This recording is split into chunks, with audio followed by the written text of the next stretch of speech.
Hello singing community, I hope that you've been well and are taking good care of your voice. Today is going to be a bit of a quick fire video all about breath support because it is still the number one thing that when I hear singers, I know that this is the missing piece. So it could be that their voices aren't resonant and full and flowing. It could be that they've got strain issues or are singing from their throat, or it's this thin sound, or they can't reach more powerful or high notes. This is all connected to the way that you're fueling your voice. So I'm going to go through the most common mistakes that I see singers making in terms of their understanding and putting it into practice around breath support. So I hope that if you're having an issue with this, one of these things is going to give you some direction, whether or not you ask a coach about it and you learn more about it, or it's just about putting it into practice when you are rehearsing. Number one, and this is getting back to basics. It's often the basics that we forget when we're trying to think of all of the other different pieces of the puzzle that we're working on. But alignment is a really big deal. And it's because it can restrict the movement of your diaphragm. So it can restrict your breath if you're not in the right alignment for your body. So you want to pay particular attention to your hip alignment, your shoulders, and your neck and jaw, and what is right for you. Number two is also a fundamental or a basic, but it's about the way that you inhale. So I find that when singers are caught up in the moment, or they're worried about a hard part coming up, or it starts to get faster in the music, the inhale is one of the first things to kind of start going awry. We start to breathe in more shallowly, we might gasp it in rather than it being a silent dropping in of the breath, and the ribs might not actually be moving. So definitely check in on your inhale. Number three, your rib cage might be collapsing. So this is our control center. This is where we want to be controlling so that we're not controlling from here. And what I find is that particularly when singers are going to sing higher and more powerful, they're not noticing that their rib cage is actually collapsing right from the get-go, which makes it harder for us to build up air pressure to sing those notes with more ease. So just check in on what's going on with your ribs if you think that might be the case. Number four, puffing out the air. This one is kind of a hard thing to catch, and so I tend to use vocal function exercises just to listen out for what singers are doing.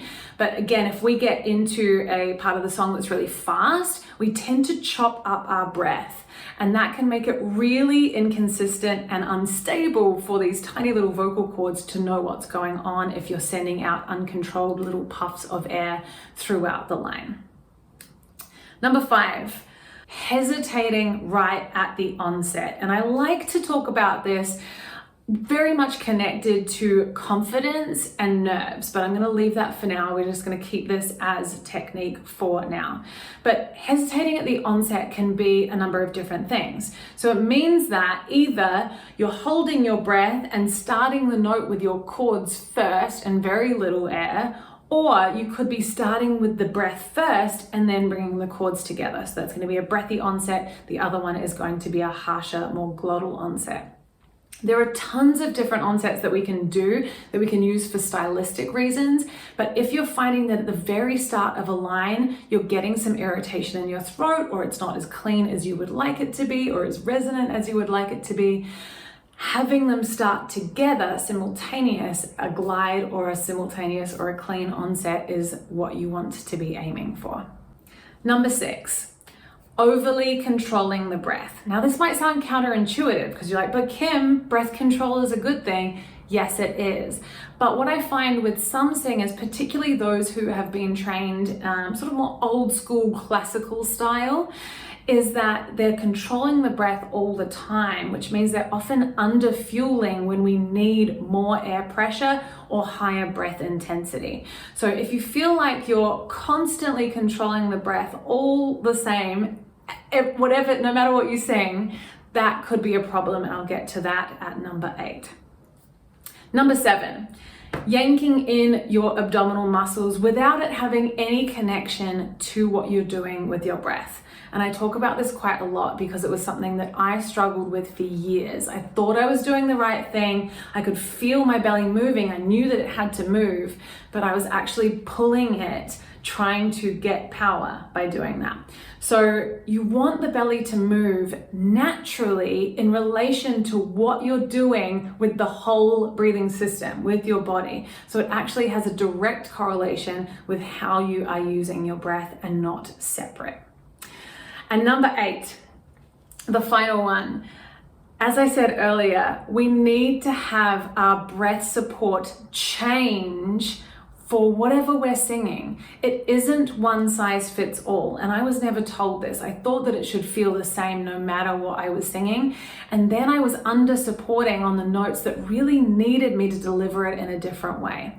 So if you are feeling like support is the same across the board, it might be worth asking a coach, finding out more information about how it should actually flex depending on the volume that you're wanting, the projection, the range of notes. So if you're singing something higher, if you're singing something that is more belty and chest dominant, it's going to feel really different than when you're singing something low and quiet or really, really sweet and quiet. So you just want to know that it has to flex. You know, we are human beings and it is about self-expression. And so it's not going to be this one rigid thing. I hope that that was really helpful. I hope that if you do find breath support a little bit challenging and you're not sure what part of it you might be tripped up by, that this has highlighted where, as I said, you might want to reach out for some help, or you just focus on that in your practice session. So if you've got it under control, it's really just going to be about your intention and making sure that you drill that in to become the new habit. If you would like some support with this, if you would like to find out more, I do have a free workshop that is all about breath support, and it's such a great place to start. So I will link that below if you would like to check that out. And I do have a course that is the step up from that. So if you're wanting to go at your own pace, it's called 30 Days to Better Vocal Support. It gives you all of the exercises. It introduces you to all the tools. It goes step by step through all of those different mistakes and actually how you want to be going about it and how it should feel in the body.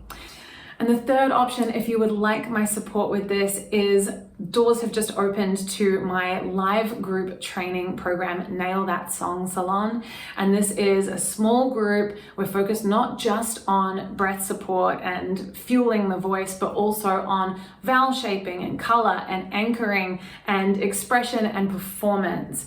So if you would like to go deep and fast track not only breath support, but all of the different pieces of the puzzle and work focused on one song for 4 weeks with me, with masterclasses, with personal feedback, I would absolutely love to have you as part of it. So I will put all of those links below. You've got the free workshop, you've got the paid course, which is go at your own pace, and then the live group training, which is very, very interactive and a whole lot of fun.